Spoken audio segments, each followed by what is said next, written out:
Assalamualaikum warahmatullahi wabarakatuh. Alhamdulillah wassalatu wassalamu ala rasulillah amma ba'du. Para pecinta Al-Quran yang berbahagia, pada kesempatan yang baik ini kita akan berlatih tartil Quran di surah Al-Isra ayat 44. Mari kita simak bersama-sama. A'udzu billahi minasy syaithanir rajim. Bismillahirrahmanirrahim. Tusabbihu lahus samawatus sab'u wal ardu wa man fihin wa in min syai'in illa yusabbihu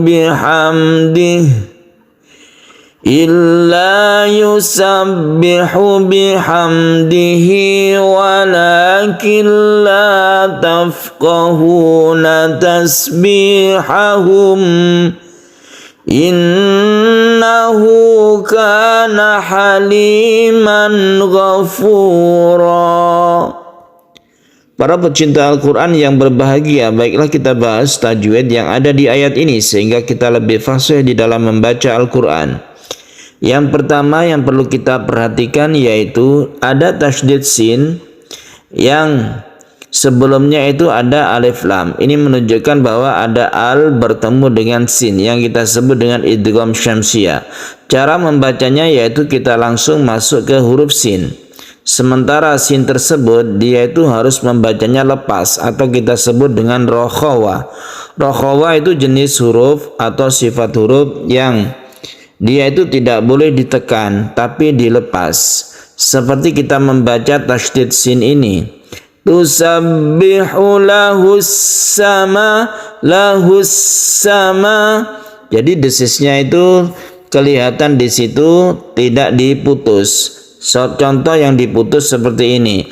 Tusabbihu lahus samawat. Tapi dia itu tetap kita tasydidkan dengan sempurna. Tusabbihu lahus samawatus sab'u wal ard. Ada sukun ba yang ada di tengah-tengah kita sebut dengan qalqalah sughra. Kemudian ini ada huruf ain. Sab'u ain ya. Ain itu berada di tenggorokan agak ke atas. Tusabbihu lahus samawatus sab'u wal ardu wa man fihin. Nun mati bertemu dengan fa kita sebut dengan ikhfa atau samar. Cara membaca ikhfa yaitu ketika kita membaca nun mati kita bersiap membaca fa. Timbul di situ apabila ada huruf qaf dan kaf itu huruf eng. Timbullah dia itu huruf ng atau eng. Tapi kalau untuk fa itu bukan eng ya, tapi menyesuaikan huruf fa itu sendiri ketika kita membaca nun mati. Ketika wama maka mulut kita, lisan kita itu bersiap membaca fa. Wama fihin. Kemudian di sini ada tasydid nun yang kita sebut dengan gunnah musyaddadah. Tasydid nun kita tahu bahwa dia itu harus berdengung membacanya. Ternyata banyak sekali orang yang membaca di sini tidak didengungkan ketika waqaf. Padahal dia itu berlaku untuk wasol maupun waqaf. Jadi tasydid nun itu tetap dibaca dengung meskipun dia itu waqaf. Jadi dipanjangkan. Fihin.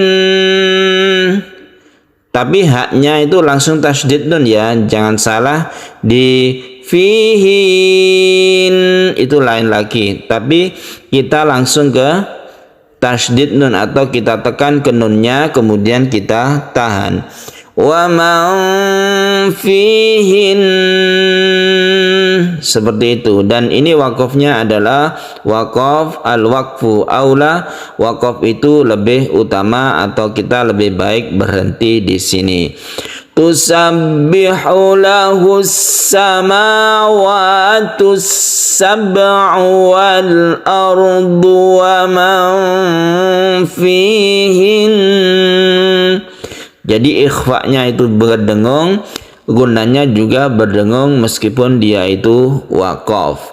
Kemudian kita lanjutkan, nun mati bertemu dengan mem, ini idgham bi gunnah yang kita dengungkan juga. Sebagaimana kita ketahui idgham bi gunnah itu ada 4 hurufnya, ya, nun, mem, waw, yang kita singkat dengan yanmu. Wa im, idgham artinya masuk, maksudnya adalah huruf yang nun mati ini masuk ke mem, melebur menjadi tasydid mim, sehingga dia itu tidak terbaca nunnya, langsung ke mim dan kita panjangkan atau gunakan. Wa im, ini kita panjangkan juga karena dia ikhfa. Ikhfa hakiki itu samar, jumlah hurufnya ada 15, salah satunya adalah shin. Ketika kita membaca nun, kita bersiap membaca shin. Min syai'in illa, syai'in illa tanwin bertemu dengan hamzah. Ini kita sebut hamzah meskipun tulisannya itu alif, karena semua tulisan alif ini kalau dia itu bisa diberi harokat maka kita sebut dia itu hamzah. Oleh karena itu tanwin bertemu dengan hamzah ini disebut izhar halqi, karena hamzah itu sendiri itu makhrajnya di tenggorokan. Tenggorokan itu disebut al-halaq atau halqi, ya.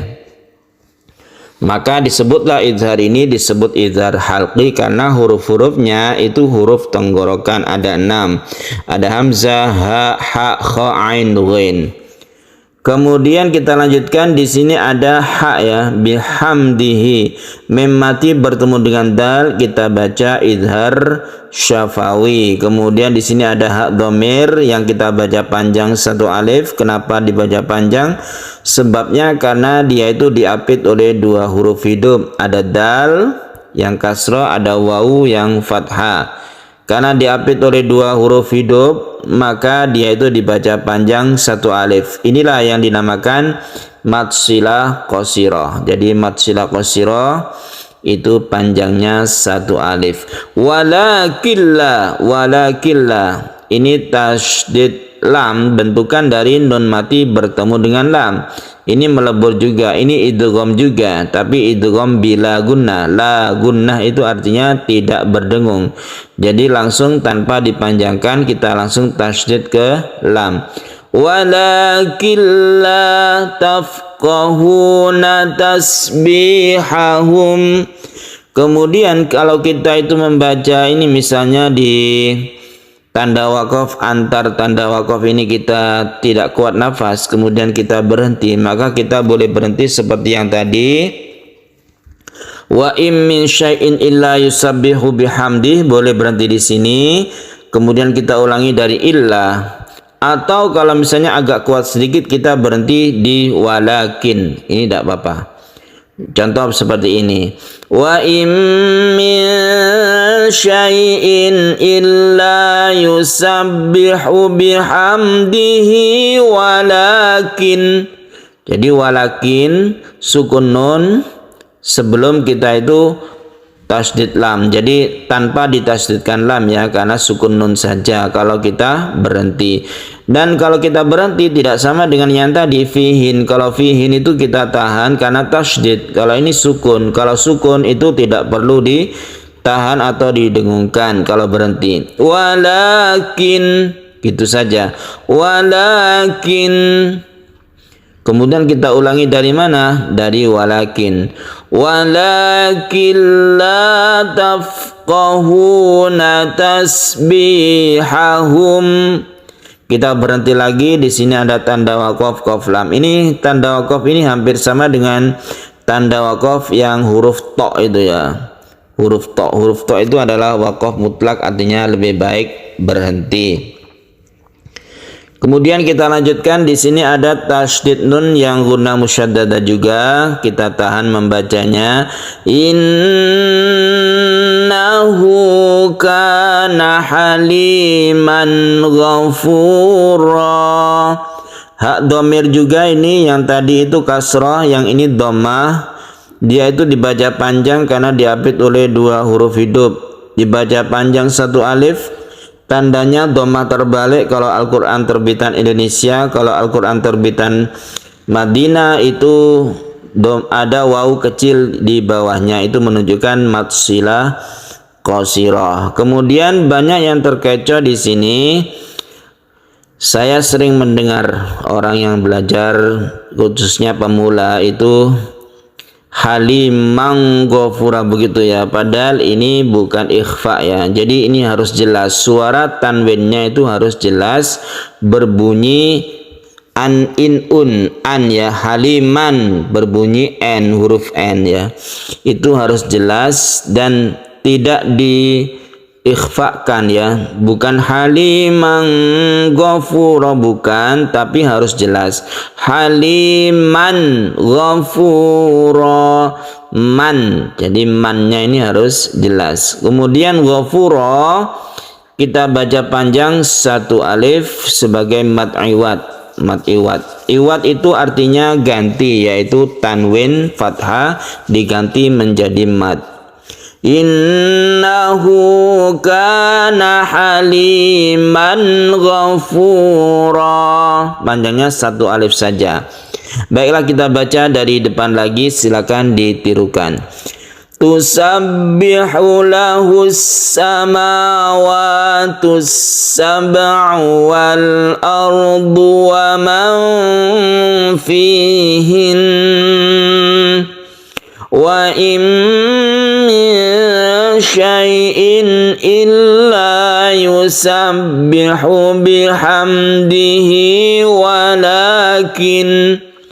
walakin la tafqahuna tasbihahum innahu kana haliman ghafura.